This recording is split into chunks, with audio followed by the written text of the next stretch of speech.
کی طرف اس نے اپنے اعمال کو اتنا کھوٹا کر لیا کہ عام میں دریائے عام بہا، دریائے کرم خداوند ذوالجلال کا بہا، پھر بھی قطرہ نصیب نہیں ہو سکا تو اور کم ملے گا۔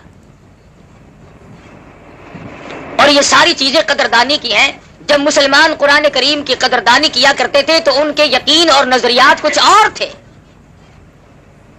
مسلمان کا یہ یقین تھا کہ قرآن کریم کا ایک ایک لفظ حق ہے، سچ ہے، پک ہے۔ کیوں؟ اس لیے کہ اس نے تو جس نے قرآن مجید ہاتھ میں اٹھایا اور سورۃ فاتحہ کی تلاوت کی اور الف لام میم کے بعد وہ جب پڑھنے لگا تو قرآن مجید نے خود کہا، اور میرے تلاوت کرنے والے پڑھنے والے ذالک الکتاب لا ریب فیہ، دل مل یقین کے ساتھ میری تلاوت نہ کرنا، کچا یقین رکھتے ہوئے میری تلاوت کرنے کی کوشش نہ کرنا۔ لا ریب فیہ، یہ وہ کتاب ہے جس کے آئین میں، جس کے قانون میں، جس کے احکام میں ذرہ برابر بھی شک کی گنجائش نہیں۔ وہ سب سے پہلے مطالبہ کرتا ہے، پہلے یقین کامل پیدا کر، اس کے بعد تلاوت کی طرف آنا، اور فرمایا ادب کرنا بھی سیکھ لے۔ لا یمسہ الا المطہرون، خبردار قرآن مجید کو بغیر وضو کے ہاتھ نہیں لگانا۔ کیوں؟ اس لیے تنزیل من رب العالمین، یہ رب کی طرف سے آیا ہوا کلام ہے، کسی آدمی کا کلام نہیں، کسی وزیر کا کلام نہیں، کسی بادشاہ کا کلام نہیں، یہ خداوند ذوالجلال کا کلام ہے۔ اس کی کریمی کا کیا کہنا؟ ارے رمضان المبارک میں اتنی رحمت عامہ کا دریائے کرم بہایا گیا، فرمایا اے میرے بندے تو مانگ، کیا مانگتا ہے؟ صحابہ کہتے ہیں کہ صبح سے لے کر شام ہو جاتی تھی، اور رات سے صبح سے لے کر شام ہو جاتی تھی، اور شام سے صبح آ جایا کرتی تھی، لیکن صحابہ کرام اس قدر اللہ پاک سے مانگتے تھے، ان کی آنکھ کا مانگتے مانگتے آنسو خشک نہیں ہوا کرتا تھا۔ اور آڑے سے آڑے وقت میں، اور یقین اصل میں جب تک خدا کی ذات پہ یقین کامل نہ ہو، خدا کے کلام پہ یقین کامل کیسے آئے گا؟ اس کی ذات پہ یقین کامل پیدا ہونا یہ شرط ہے، لا بدی امر ہے۔ صحابہ کرام نے سرکار دو عالم صلی اللہ علیہ وسلم کے ارشاد پہ یقین کیا، مصیبتوں، تکلیفوں، پریشانیوں کی پرواہ نہ کی۔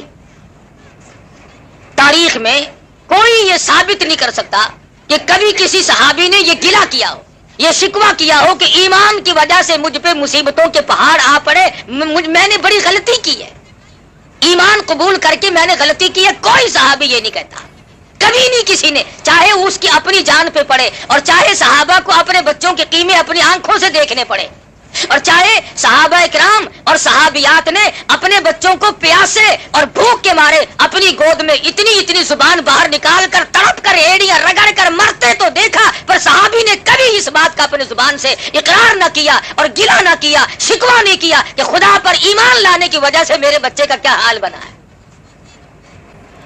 آج وہ یقین نہیں، جنہیں وہ یقین ملا ان کے کچھ اور حالات ہیں۔ سیدنا ابراہیم علیہ الصلوۃ والسلام ہے، باپ بت گر نہیں بلکہ بت پرست ہے، بت بنانے والا ہے، بت پرست بھی ہے، بت پرست نہیں بلکہ بت گر ہے، بت بناتا ہے۔ عجیب تجارت نکال رکھی تھی خلیل اللہ کے باپ نے، والد نے۔ کئی لوگ یہ کہتے ہیں کہ آزر کی عقل ماری گئی تھی، پتھروں کے خدا بناتا تھا۔ پتھر کے خدا بنانا مشکل ہے، کیا ہم نے اپنے آپ کو خدا نہیں بنایا ہوا؟ قرآن کہتا فرأیت من اتخذ الہہ ہواہ، آپ ان لوگوں کو بھی دیکھیں گے جنہوں نے اپنی خواہشات کو، اپنی مرضیات کو اپنا خدا بنایا ہوا ہے۔ جو دل میں آ گیا، جو میرے پسند آئے وہ صحیح، اور جو میری سمجھ میں نہ آئے وہ غلط۔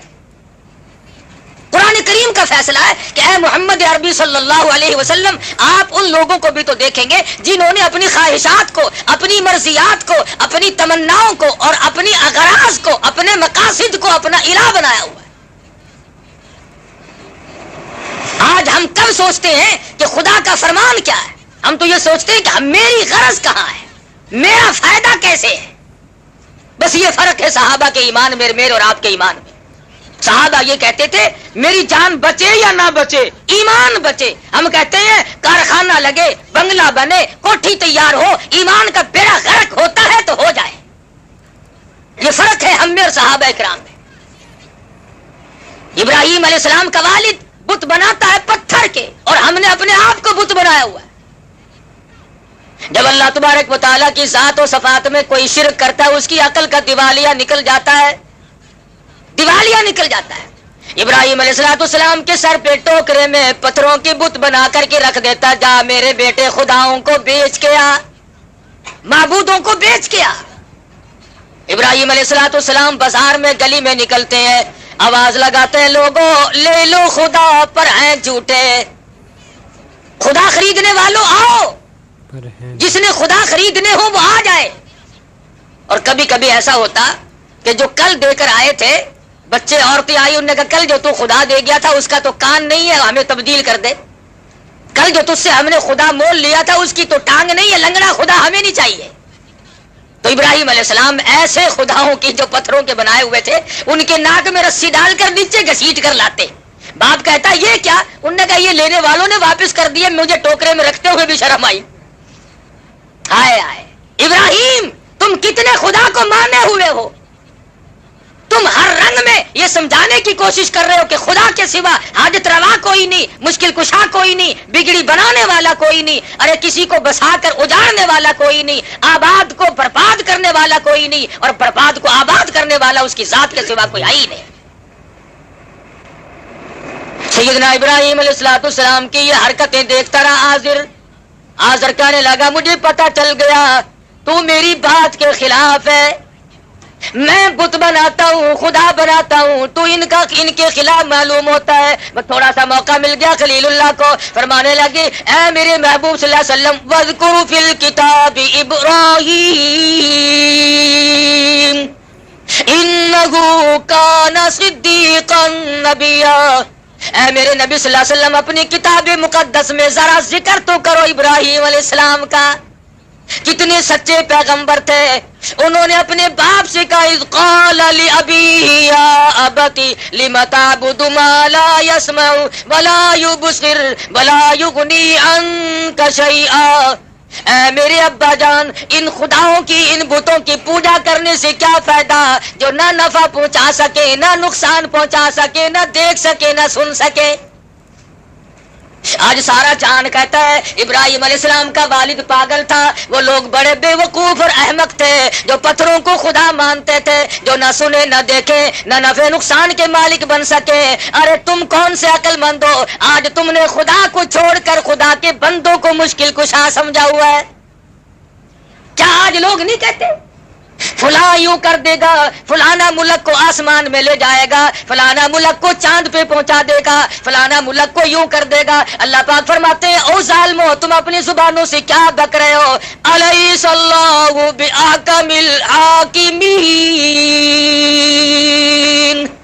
کون ہے مجھ سے بڑا بادشاہ، کون ہے زمینوں کا مالک، کون ہے آسمانوں کا مالک؟ تبارک الذی بیدہ الملک وہو علی کل شیء قدیر۔ برکتیں میرے ہاتھ میں ہے، راج سارے جہان میں میرا۔ خامخواہ لوگ اپنے آپ کو خدا بنائے بیٹھے ہیں۔ فرمایا جو میں نے قرآن بھیجا ہے، جو تمہارے لیے ضابطہ بنا کر کے بھیجا ہے، جو دستور بنا کر کے بھیجا ہے، تمہیں اس کی پیروی کرنی پڑے گی۔ اگر تم اس کے علاوہ اور نظریات لے کر آؤ گے اور دستور زندگی بناؤ گے اور اپنے طرح طرح کے آئین بنا کر کے بیٹھو گے، اللہ پاک فرماتے ہیں میرے آئین میں تم شرک کرو گے، پھر میرے یہاں تمہارے لیے کوئی ٹھکانہ نہیں۔ خدا کا بھیجا ہوا دستور، خدا کا بھیجا ہوا آئین اور امام الانبیاء محبوب کبریا حضرت محمد مصطفیٰ صلی اللہ علیہ وسلم کا لایا ہوا دستور، اس کی خلاف ورزی دیکھنا آنکھوں سے کتنی غلطی ہے۔ آج ہم کیا کر سکتے ہیں؟ سید عطا اللہ شاہ صاحب بخاری سب قید رحمت اللہ علیہ، اللہ پاک کی کروڑ رحمت نازل ہو اس مرد قلندر کی قبر مبارک پہ آمین کا۔ لاہور میں تقریر فرمائی اور موقع تھا، راجپال نے رنگیلے رسول کے نام سے ایک رسالہ کتابچہ لکھ مارا، اس میں سرکار دو عالم صلی اللہ علیہ وسلم کی شان میں گستاخی کی۔ یہ بھی وہی وقت تھا، شاہ جی نے تقریر فرمائی، دائیں طرف علماء بیٹھے تھے، سامنے مجمع بیٹھا تھا، بائیں طرف کچھ اوباش قسم کے لوگ بیٹھے تھے نوجوان۔ شاہ جی نے پہلے دائیں طرف منہ کر کے خطاب کرتے ہوئے فرمایا کہ علماء کی جماعت وہ سامنے دیکھو ایسا صدیقہ دوپٹہ لہرا رہی ہے اور تم سے سوال کرتی ہے کہ تمہارے ابا کی آبرو پہ کافر نے ہاتھ ڈالا ہے.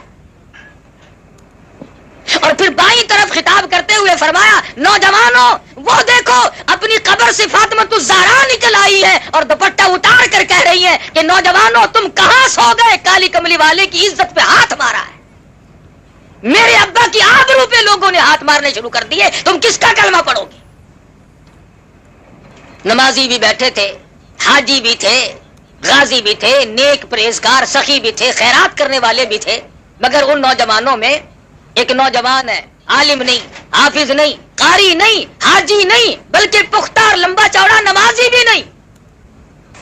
بس وہیں سے دل میں سوچ بیٹھا میری زندگی کائے کی لعنت اس زندگی پہ, میں دنیا میں زندگی گزار رہا ہوں, کالی کملی والے کی ذات پہ حرف آئے, میری زندگی کس کام کی. ڈر گیا اور جا کے خاموش لیٹ گیا. اماں نے پوچھا کیا بات ہے, کسی سے لڑ جھگڑ کر کے تو نہیں آیا, اداس سا کیوں ہے؟ کہنے لگا نہیں لڑائی میں نے کس سے کرنی ہے. تو امی جان کہنے لگی پریشانی کی کیا بات ہے, چند دن تیری شادی کے باقی, اب تو خوشی خوشی رہا کر. آنکھوں میں آنسو لے آیا اور کہنے لگا امی جان شادی ملتوی کر دے, میری شادی کو ملتوی کر دے. اس نے کہا کیوں؟ کہنے لگا اب تو شادی کہیں اور ہی جا کے کرنی ہے, اب یہاں شادی نہیں کرنی. چھپے چھپے چھرا بنا رہا ہے, تیاری کر رہا ہے, میں اس کو زندہ نہیں چھوڑوں گا جس نے کالی کملی والے کے دامن پہ ہاتھ مارا ہے, جس نے سرکار مدینہ کی آبرو پہ ہاتھ ڈالنے کی کوشش کی, جس نے شہنشاہ کائنات کی عزت پہ ہاتھ صاف کرنے کی کوشش کی. اب دونوں دنیا میں نہیں رہیں گے, یا راجپال رہے گا یا علم الدین رہے گا, دونوں نہیں رہیں گے. تیاری کر رہا ہے. امی کہتی ہے اس طریقے سے پریشان نہ ہو, میں نے تو تیری شادی کی تیاری کی ہوئی ہے, بڑی خوشی کا وقت ہے, ان قریب تیری دلہن کو لے آؤں گی, گھر میں باغ و بہار ہوگی. علم الدین کہنے لگا بس امی جان شادی ہو چکی, باغ و بہار تو اب کسی اور ہی جگہ آئے تو آئے. آخر کار ماں بیٹوں میں گفتگو جاری رہی. سوچا کہ میری ماں کہیں رو رو کر نہ مر جائے, بالآخر اصرار کے بعد بتا دیا کہ امی جان شادی کا پروگرام بالکل ملتوی کرتا ہوں, اور اب سرکار مدینہ کے رسول اللہ کے دشمن کو جب تک ختم نہ کر دوں اس وقت تک مجھے چین نہیں آئے گی. ماں بھی ماں تھی, دامن پھیلا دیا, جولی پھیلا کر کہنے لگی میرے بچے اور نوجوان, اگر تیرے ایسے عزائم ارادے ہیں, میں غریب, میں ان پڑھ عورت اللہ پاک کی حضور میں دعا مانگتی ہوں, مولا میرے بچے کو قبول فرما. دعا مانگ رہی ہے, مشورے نہیں کرتا, تدبیریں نہیں بناتا, تجویزیں نہیں کرتا, یار دوستوں سے پوچھتا نہیں پھرتا, جس نے کچھ کرنا ہو وہ نہیں پوچھا کرتا.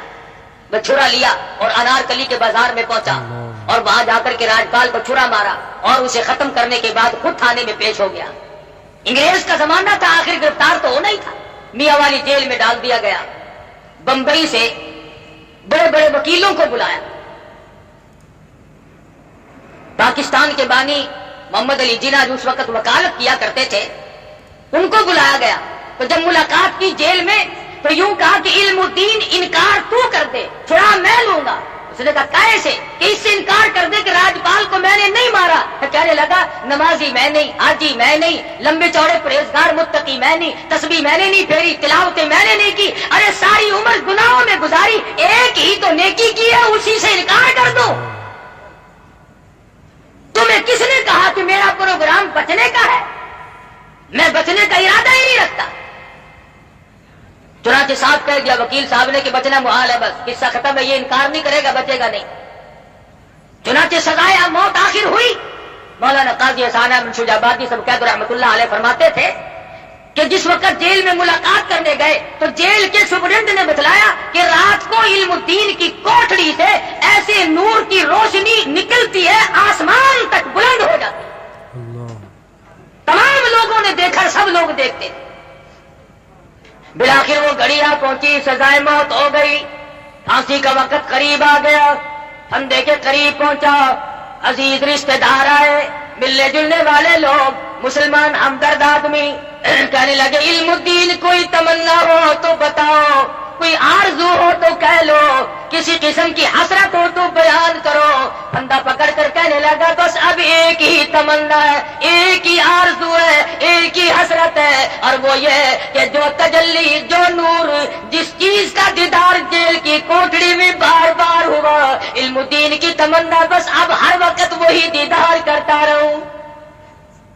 علم الدین تو دنیا میں اب نہیں رہے گا, تیرا آخری وقت آ پہنچا, بندہ تیرے سامنے پھانسی کا موجود ہے. چوم کے کہنے لگا لوگوں تمہاری نظروں میں یہ موت کا پھندا ہے, میری نظروں میں محبوب کو ملنے کا دروازہ ہے. تم اس کو موت کا پھندا کہتے ہو, میں اسے آقا سے ملنے کا ایک دروازہ کہتا ہوں. ادھر موت آئے گی, ادھر میں اپنے آقا سے ملوں. مجھے بڑی خوشی ہے, میں غم میں جان قدم نہیں دے رہا, بس یقین بیٹھ جو گیا. دیکھا دنیا نے کہ دنیا کے سامنے کیا, اور صحابہ کرام کا تو کیا کہنا کہ انہوں نے اپنے اپنے وقت میں اور اپنے اپنے انداز میں اللہ تبارک و تعالیٰ کے ایک ایک حکم پہ جان کی بازی لگائی. توحید باری تعالیٰ صحابہ کرام جب بیان کرتے تھے, اپنے ایمان کا اعلان کرتے تھے تو سارے کافر دشمن ہو جاتے تھے, اپنے بھی پرائے. یاریاں ٹوٹتی تھی, رشتہ داریاں ٹوٹتی تھی, عزیز و اقارب الگ ہوتے تھے, مکان جاتا تھا, حتیٰ کہ وطن کو بھی خیر بات کہنا پڑا صحابہ کرام. اور دوسری طرف ان کو تمام چیزیں یوں میسر تھی. حضرت زید بن حارث رضی اللہ تعالیٰ غلام ہے, بکتے بکتے حضور صلی اللہ علیہ وسلم کے پاس پہنچے, حضور نے خرید لیا. والد کو پتا چلا کہ میرا بیٹا مکے میں ہے, تلاش کرتے کرتے حضور کے پاس آ پہنچا. حضور نے فرمایا میں نے تجھے آزاد کر دیا, تو اپنے باپ کے ساتھ جا سکتا ہے. زید بن حارث کھڑے ہو کر کے کہنے لگے میں اپنے باپ کے ساتھ تو تب جاؤں جب مجھے سرکار مدینہ جیسا شفیق باپ کہیں اور ملتا. کس قدر سرکار دو عالم صلی اللہ علیہ وسلم کی رحیمانہ اور کریمانہ زندگی ہے کہ صحابہ کرام کو یوں گرویدہ کر دیا. لیکن ظالموں نے, دشمنان دین نے سرکار دو عالم صلی اللہ علیہ وسلم کو بھی نہیں بخشا. رات دن پروگرام بناتے تھے, ہر وقت تجویزیں لڑاتے تھے, کون سی صورت ہے ان کو ختم کرنے کی, کیا طریقہ کار ہو سکتا ہے. چنانچہ ایک روز پروگرام بنایا کہ بھی سارے اکٹھے ہو کر ابو طالب کے پاس چلو, پھر کوئی بات بنے گی. غلط کار لوگ رات دن تجویزیں ہی بنایا کرتے ہیں. اکٹھے ہو کر کے آ گئے ابو طالب کے پاس, اور آ کر کے کہنے لگے ابو طالب تیرے بڑھیپے کا لحاظ ہے, تو مکے کا سردار ہے, بڑا معزز آدمی ہے, ورنہ اس نبی کو تو نعوذ باللہ ہم نے کبھی سے اڑا دیا ہوتا. ہم کوئی تھوڑے, توبہ, ہماری طاقت کا کوئی اندازہ کر سکتا ہے. تیری سرداری کا لحاظ ہے, تیرے بڑھیپے کا لحاظ ہے. ابو طالب کہنے لگا کیا بات, تمہیں کیا تکلیف پہنچی؟ لگا یہ تمہارا بھتیجا ہمیں ہر وقت گالیاں نکالتا ہے, ہر وقت ہمیں گالیاں دیتا ہے تمہارا بھتیجا. ابو طالب نے حضور انور سب کہہ دو صلی اللہ علیہ وسلم کی ذات اقدس کو بلوا بھیجا. حضور تشریف لے آئے. ابو طالب کہنے لگے اور میرے یتیم بھتیجے, یہ مکے کے لوگ شکایت کرتے ہیں, کہتے ہیں تیرا بھتیجا گالیاں نکالتا ہے. حضور صلی اللہ علیہ وسلم نے فرمایا چچا جان ساری عمر میں کبھی بھی کسی کو کسی حال میں بھی گالی نہیں دی. پتھر میں نے کھائے, مار میں نے کھائی, رات دن ان کی مار سہتا ہوں, میں نے تو کبھی گالی تو کیا بد دعا بھی نہیں دی. مکے کا کون سا چوک ہے جس میں انہوں نے مجھے نہیں مارا, کون سی وہ جگہ ہے؟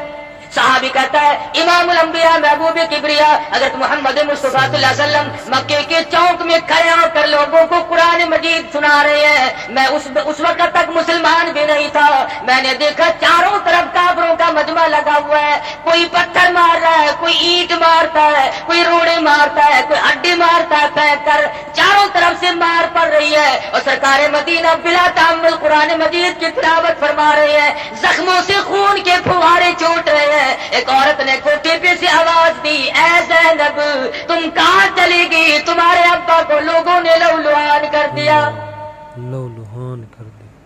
حضرت زینب اپنے گھر سے نکلی رضی اللہ تعالیٰ عنہ, پانی کا پیالہ لے کر. زینب کی آنکھوں نے دیکھا سرکار مدینہ کا تمام جسم زخمی ہے, لہو میں کپڑے بھی تربتر ہے, شرابور ہے. بیٹی اپنے باپ کو لپٹ گئی, ابا جان گھر چلو, یہ لوگ کیوں مارتے ہیں, کیا وجہ ہے, مار کیوں پڑی, کیا ہوا؟